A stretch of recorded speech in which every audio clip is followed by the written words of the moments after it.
महाराष्ट्र के कोल्हापुर का ST bus stand तारीख 14 अप्रैल 1991 और वक्त रात के 11 बजे। एक बूढ़ी महिला की गोद में 2.5 साल का बच्चा बिलख रहा था। Mummy mummy. महिला बच्चे को एक कोने में ले गई और उसके गाल पर 2-3 थप्पड़ जड़ दिए। बच्चा और जोर से चिल्लाने लगा। बूढ़ी महिला और तिलमिला गई। उसने पूरी ताकत से बच्चे का गला दबाना शुरू कर दिया। बच्चा छटपटाने लगा। वह सामने बनी लोहे की रेलिंग की तरफ भागी। बच्चे की गर्दन पकड़ी और रेलिंग पर जोर-जोर से 3-4 बार दे मारा।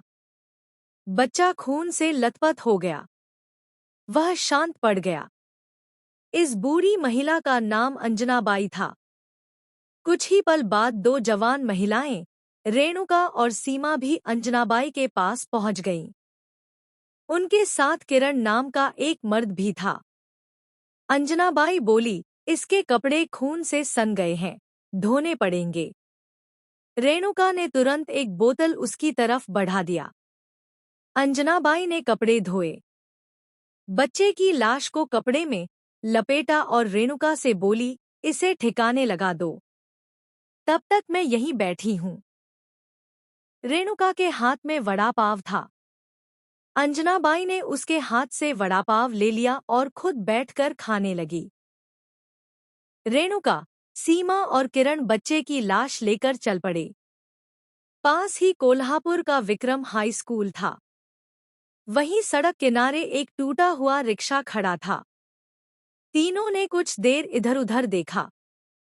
चुपचाप लाश रिक्शे के नीचे रखी और बस स्टैंड लौट गए।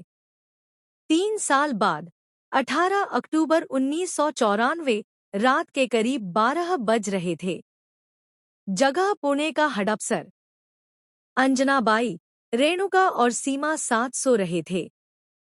उनके साथ 3 साल की एक बच्ची भी थी। अचानक वह रोने लगी। संदीप पाल। वापस कमरे में लौटकर अंजनाबाई ने कहा, वो झाड़ियों के बीच कहीं पड़ी होगी। जाओ, उसे ठिकाने लगा दो। रेणुका और सीमा तेजी से गईं। बच्ची झाड़ियों के बीच बेजान पड़ी थी। दोनों ने मिलकर बच्ची की गर्दन को तब तक दबाए रखा जब तक उन्हें उसके दम तोड़ने की तसल्ली नहीं हो गई। सुनो, इसके कपड़े महंगे हैं, उतार लो, सीमा ने रेणुका से कहा। रेणुका ने बच्ची के कपड़े उतार लिए और उसे वहीं छोड़कर कमरे में आ गई। रात करीब 1 बजे रेणुका ने सूटकेस उठाया और फिर से झाड़ियों के बीच पहुंच गई। बच्ची की लाश को सूटकेस में भरा और चल पड़ी। कुछ देर बाद एक नहर के पास पहुंची और सूटकेस को नहर में बहा दिया और घर लौट आई। 11 महीने बाद 29 अगस्त 1995 को अंजनाबाई, रेणुका, सीमा और किरण नासिक पहुंचे। मकवाना इलाके में उन्होंने किराए का एक कमरा लिया। हर शाम ये लोग नाग चौकी के पास एक घर का चक्कर लगाते थे। चारों उस घर के आसपास घूमते, फिर लौट जाते। 10 दिन बाद यानी 9 सितंबर 1995 को रेणुका और सीमा उसी घर पर पहुंची। दरवाजा खटखटाया, एक महिला बाहर आई। तीनों अंदर चली गईं। आपस में बातें करने लगी। उनके हावभाव से लगता था कि वे एक दूसरे को जानती हैं। उस घर में 2 बच्चियां और उनके पिता थे। एक बच्ची 9 साल की और दूसरी 7 साल की। सीमा ने 9 साल की लड़की को बुलाकर अपने पास बिठा लिया। कुछ देर बाद पूछा, बड़ी मम्मी तुम्हें बहुत याद करती हैं। कुछ दिन के लिए हमारे घर चलोगी? बच्ची बोली हाँ। हालांकि उसके पिता मना करते रहे, लेकिन वो नहीं मानी।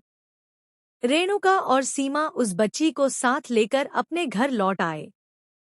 अंजनाबाई ने बच्ची को गले लगाया और बोली, कोल्हापुर चलोगी? बच्ची ने चहकते हुए कहा हाँ। अगली सुबह चारों एक बस में बैठकर कोल्हापुर के लिए निकल पड़े। वहां पहुंचते पहुंचते रात हो गई। किरण ने कहा,